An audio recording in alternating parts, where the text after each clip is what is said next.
আজকের বিশ্বে সবথেকে ভয়ঙ্কর পরিস্থিতি তৈরি হয়েছে মধ্যপ্রাচ্যে।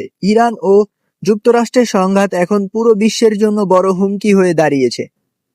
সাম্প্রতিক খবরে জানা গেছে, যুক্তরাষ্ট্র ইরানের গুরুত্বপূর্ণ সমুদ্রপথ হরমুজ প্রণালীতে কঠোর নৌ অবরোধ বসিয়েছে। এই অবরোধের কারণে আন্তর্জাতিক বাণিজ্য, বিশেষ করে তেলের সরবরাহ মারাত্মক। উভয় দেশই ইতিমধ্যে তাদের সামরিক শক্তি প্রদর্শন শুরু করেছে।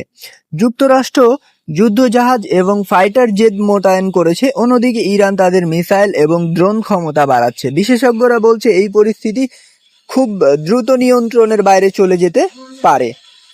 বিশ্বের অনেক দেশই এই উত্তেজনা কমানোর আহ্বান জানিয়েছে, কারণ এই সংঘাত বড় আকার ধারণ করলে পুরো বিশ্ব অর্থনৈতিক ক্ষতিগ্রস্ত হতে পারে।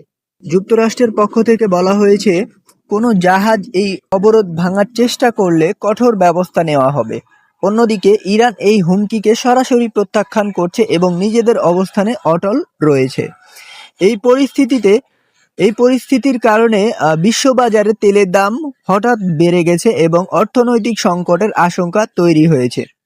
বিশেষজ্ঞরা বলছেন, যদি এই সংঘাত আরো বাড়ে তাহলে তা শুধু মধ্যপ্রাচ্য নয়, পুরো বিশ্বের অর্থনীতি ও নিরাপত্তার উপরে বড় প্রভাব ফেলতে পারে।